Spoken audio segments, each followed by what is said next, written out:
Hey, Scott Spears here on Wrestling Cavalcade, and as you can see, once again, I'm joined by our commissioner, legendary, greatest talker in the history of pro wrestling, Thunderbolt Patterson. But also today, we're joined by WWE Hall of Famer, star of Legends House, which was just on the WWE Network. He's written books, Mr. USA, the whole bit, Tony Atlas. Tony, you're back. Yes, Round sir. number 2. And it feel good to be back. You know, like I said, this last time I was here with my very dear friend, even though we was competitors in the square circle, Ox Baker, one of the greatest people in this profession. You know, he was 80-some years old when he passed on, and he gave his heart and soul, you know, to this business. You know, here's a man 80 years old. He would hop an airplane, fly for 4 hours, and I got to give it to this organization. This was one of the places, I think I told you on the phone the other night, that Ox was always afraid of not being here. He enjoyed working for this organization so much that just the thought of him not being here with you guys kind of broke his heart. And I want to thank each and every one of y'all, because y'all made a good person, a very, very good person, feel at home. This was Ox home. I mean, when you look at all the tapes of Ox Baker was the type of guy, he knew you were screwing him. He knew he wasn't being treated right, but he didn't want to rock the boat. He just rolled with the punches. He told me something one time, and I hope he don't mind me telling him this. Ox said, "How much money you made in this business, Tony?" I said, "Well, my first year, I made $75,000. And he said, "Wow, that's great." He said, "I'm happy for you." I said, "What was your best year?" Now, this Ox Baker, a guy who's been around for 50 years. I said, "What was your best year?" He said, 45,000. Here's a man that played in movies, because Ox was the type, when T-Bolt knew it, he wouldn't speak up. He was very entertaining in the dressing room, very entertaining with the boys, but when it came to the promoter, Ox would go from the dressing room, rah, rah, rah, rah, rah, rah, and we talked to the promoter. "Yes, sir. Yes, sir." He just didn't want to rock the boat. He didn't like burning bridges, and he didn't like hurting people's feelings. To be such a big, strong, healthy person, he had a heart as big as gold. He had a very gentle heart, and I miss him. Oh, me too. I miss him a lot. I want to say one more thing. Thunderbolt Patterson, in my opinion, the first time I saw Thunderbolt, I wasn't a wrestler then. I was at the Starland Arena in Roanoke, Virginia. And all of us, we didn't have cars because we were poor people. We walked to see this man. We walked to see him. We, in the wrestling world, we never saw anybody like Thunderbolt or Ernie Ladd. See, you got to realize when Thunderbolt came along, it was during segregation. So Thunderbolt was like the Muhammad Ali of wrestling. I mean, Ali spoke out. Thunderbolt spoke out. I want to say heaven high to you. Yes. But I got to break in. Break in there, Thunderbolt. I want to say heaven high to you, and I understand you. Yes. But listen, I mean, it's the same thing going on now. Yeah. You hear what I'm saying? That's the reason they're here. They're here. I'm here. I remember when you come into the dressing room there in North Carolina. You remember? I remember. All right. One of the best looking individuals that I know of. Yeah, push it. That's what I'm talking about. Yeah, he had what it takes. And have been a friend of mine for all of these years. We've had titles together. We didn't do much riding down the road together, though. No, we didn't. Well, see, the reason for that, George Scott was almost like a father to me. And he's the one that broke me into the business, George Scott. Now, a lot of people love him or like him, but... Everybody got their own opinion. Yeah. Well, see, one thing I learned in the business, I remember I was bad-mouthing a guy in the dressing room one night, and Klondike Bill came up to me. He said, "Tony, what you got against that guy?" I said, "Nothing. He treat me great." He said, "Why you bad-mouthing?" I said, "Because the other guy's doing it." He said, "Only judge a person by how they treat you." He said, "He may not get along with this person. He may not get along with that person. But if he's okay with you, he's okay with you." So George Scott he was more like my mentor, and he's always tried to teach me things. Unfortunately for me, there's an old saying, a hard head make a soft hand. Thunderbolt one time was looking at me in Atlanta, Georgia, when Ted Turner first opened up TBS. It had Georgia Championship Wrestling. It went Made into wrestling. 48. Yeah. Made this wrestling. Yeah. What it was. 48 different states. There was 48 different states. And I remember Thunderbolt was looking at me, and I overhear him telling Ole Anderson, he said, that kid got the world by the balls and don't even know it. So what he was saying, even though I knew at the time that I could have went further, it took me a lot longer to catch on. You know, some people I would call late starters, late learner, but I have a different perspective of the wrestling world altogether. To me, it was the greatest thing ever happened to me. I got a book called Too Much Too Soon, written by Scott Teal on crowbarpress.com. And in my book, I took and put this, and I mean every word of it. My success in life, I owe to thousands of people. Because I can name here and run off a whole list of all the people that helped Tony Atlas: Thunderbolt Patterson, Rufus R. Jones, Ernie Ladd, George Scott, Klondike Bill, Johnny Weaver, Dusty Rhodes, Blackjack Mulligan. All these people had a hand in building, lifting me up. Even when I went in the ring, a lot of the matches that I won because somebody said, we want this kid over, put him over, put him over. My failure in life, I owe to one person, for I am the captain of my own ship. And every day of my life, I came to the crossroad of life. If I took this direction, I was going to be a success. If I took this direction, I was going to be a failure. But I was in charge. Nobody told me. Nobody screwed Tony Atlas. Tony Atlas screwed Tony Atlas. The only person that could have beat Tony during that period of time, and I've been everywhere. I went everywhere. I worked AWA, Georgia. I was a main event everywhere I went. Johnny Weaver first told me one thing. He said, Tony, what is different between you and me? I have to go out and work my tail off to make the people believe in me. I had to work for their confidence, for their belief. He said, all you got to do is walk out the door. When I didn't even know, I wrestled Dory Funk Jr., and I didn't know a headlock from a wristwatch. And he said, do me a favor. He said, grab hold of this wrist. So I grabbed his wrist. And he said, just don't let go of my wrist. He put himself in and out of holds. Dory Funk Jr. When I left that ring, people said, you almost whooped him.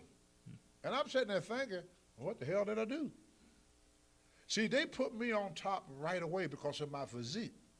I didn't have to work and struggle and go through what Thunderbolt went through. I didn't go through what Thunderbolt went through. He knows that. I had it easy. That's why my book is Too Much Too Soon. When I first met Thunderbolt, I was a main event. Thunderbolt was a main event. I think Thunderbolt was in the business. What year? He was in the business about 10 years before I broke into the business. And they had me up on the billboard with Thunderbolt. Thunderbolt was drawing people out of everywhere, selling out all over Georgia, all over Louisiana, all over Mississippi. They just brought me in. I was a champion 6 months after I broke in this business. They put the strap around my waist, me and old Tommy Rich. And both of us was beginners. I never had to work for it. That's what messed up this. It was all hun to me. But after I screwed up so many times, I had to work my way back. But I owe so much to so many people. So I have everybody got their own experience at life. My experience, Thunderbolt, he could tell you, when I came into Georgia, he was a pro. They put me with Abdul the Butcher, main event. Then we have Thunderbolt, that everybody paid to see, underneath me, against Dick Slater. Now, how can a guy where the people pay to see, it's kind of like having Donald Trump to get all the votes, and then all of a sudden, you put somebody else in there and kick Donald Trump to the curb. I saw that. So both probably don't remember it. Well, hey man, I remember everything. Oh yeah, listen. They put me and Tommy over both. This is what I spoke to you about. I had mine the little bit that I had, it was great. I had it. And you work and for my it. and when anything that you do, it's all about the fans or the buyer. Right. You understand what I'm saying? And I mean, far as wrestling or fighting, I didn't know of any one of them out there that could do too much with me if they done anything. And when I got into wrestling, I thought it was real. It ain't? Bo, you mess with me. Don't say that, boy. You hear me? Y'all thought it was real. But we wrestled Johnny Valentine, we thought it was real too. Okay, well, I mean, it's different individuals that have different styles, Yeah. and like the fans don't feel anything; they just see it. But when you have individuals that should have a labor job, if you ain't drawing no money, or you don't know how to work, this is a working business. Working business. So, I mean, can anybody come there and pick up that mic? Can anybody come there and pick that mic up and keep some people together? Can anybody go out there on that street and look how tough time the officers have, people asking the food? Can't anybody do everything? And you got so many want to be, just like promoters, same thing, promoters, want to be promoters, want to be wrestlers. Well, I never, ever would, I speak my feelings. I mean, I don't talk about nobody. I'll tell you to your face what on my mind, what you can or can't do, blah, blah, blah, blah. But, and I can't like you and you don't like me. I can't be with you if you ain't with me. But this wrestling business, for me, I mean, man, I went home many, many nights and cried because I got treated different. And I know who was drawing the money. And I know I didn't make no money. People think I made it. That's true. But thank God there's a God. Yeah. What they done to hurt me, everything I got's paid for. Anytime you want to go fishing, come on down to Georgia. I got 132 acres with a 40-acre lake. Come on down, let's go fishing. God been good to me. And that's what I want to try to show these people and all of these wannabe people. If you want to get yourself together, you can do it. But you cannot get yourself together by trying to mess over or bully or take over anything that's yours. They showed me that. They put my outdoors, Tony. Mm-hmm. I mean, nowhere. Nowhere. You know, and I've been, like I said, I ain't got but one or two or three, or maybe four with some of the guys I see around. Old good, you know what I'm talking about. Yes, I do. Left. But I don't want to use them. I want to, I mean, I have so many guys calling me and sending me stuff. And I mean, I run some shows myself. I don't know if you know that or not. I do. Well, okay, we run little shows there. And I've put together some really, really, really big, and got something very, very big in the wind now.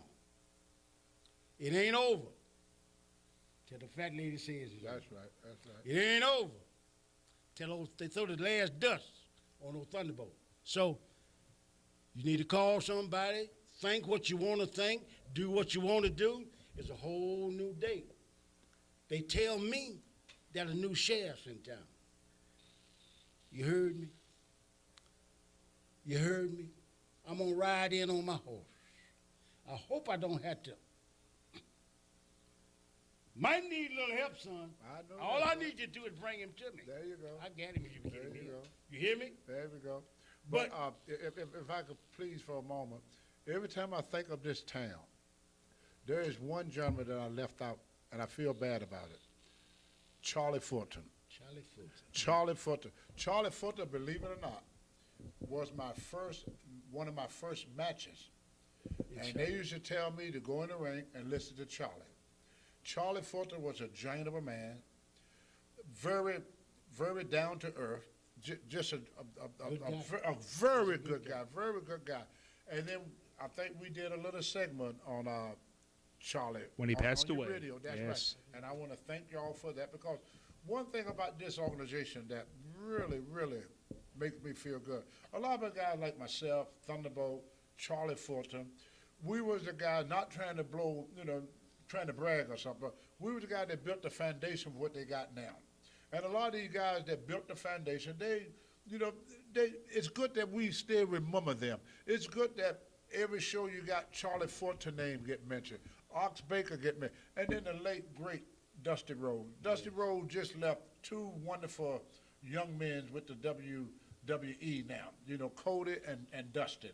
And Dusty Rhodes traveled with Thunderbolt. He traveled with me, Bill Watts, and he was one of the guys that helped build this foundation. Georgia Championship Wrestling, Ted Turner Television, CNN would not exist if it wasn't for Thunderbolt, Ole and Gene Anderson, Charlie Fulton, and the guys of that period and time.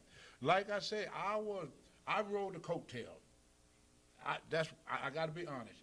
I wasn't able to by the time I was able to pull my own weight, that's when I went to WWE, when I pulled my own weight. But when I was in Georgia, in Texas, I was always looked after because George Scott liked me. See, me and George Scott, we had a special relationship a lot of people don't realize.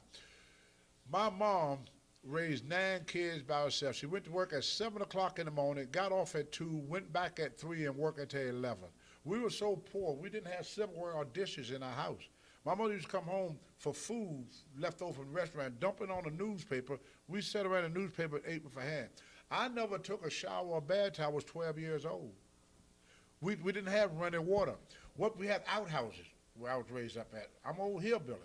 We had to go to the well, pull the string up to get our water. My dad, when he came home, he used to take me down to Scrapper Corner when I was 12 years old. And we'd wait till the railroad men from North and Western Railroad get drunk. And he would say, I want you to fight that man there, and if you lose, you're going to get it worse when you get home. So I was fighting 20 and 30-year-old men when I was 12. Okay. And my dad showed me how to tag you. And he said, if he don't go down, son, you walk around behind him and see what's holding him up. And that's how we used to hustle. My dad was a hustler. He left my mother with 9 kids when I was 2 years old. So we had to learn to be self-independent. And my mother taught me one thing, and that one thing was appreciation. You may not get what you got out of everything, but she said you got more than most. A little bit of something is better than a whole lot of nothing. So all I got to give to the fans out there is thank you for your support over the many, many years. Thank you, Charlie Fulton. Thank you, Thunderbolt Patterson. Thank you, Ernie Ladd. Thank you, Ox Baker. Thank you, Ole Anderson. Thank you, George Scott. I have nothing but thank you, because like I say, my success in life, I owe to thousands of people. My failure, I owe to one person. Thunderbolt once told me, I never forgot, I told him that last time I saw him. He said, Tony, you got the world by the balls and you don't even know it. But guys like me and Tommy Richard was wild, and the money came in too quickly. They put us on top. There's my book called Too Much Too Soon. I didn't have to work for that position. You understand? I was 4-year state collegiate champion in the state of Virginia. I was Virginia powerlifting champion, and I was Virginia bodybuilding champion before my 20th birthday. So I was used to being a winner. I boxed in the Golden Glove. I had 26 fights. I lost 1 out of 26. I quit because that one I lost was in my hometown. Then when I got into wrestling, they knew me from the newspaper. They used to read about me. I met Black Jack Mulligan for the first time at the YMCA when I was 17 years old. And he said, boy, he said, if you ever need some help in this business, you let me know. And when I broke into business, sure enough, Black Jack stuck to his word. When somebody tried to screw me or do me wrong, he pulled me over the side and said, hey, kid, now I tell you a quick story. I can't remember this promoter name, but you probably remember. He would pay you in one. No, not Pete. Pete was good. That was Rono. But this guy wasn't in Rono. I know Pete, but he would pay you in ones in small bills. And now let's say your pay, for example, is $200. He would look you right in the face. And they told me, don't smile. Now let's say your pay is $200. He get to $50 and you smile, he stop.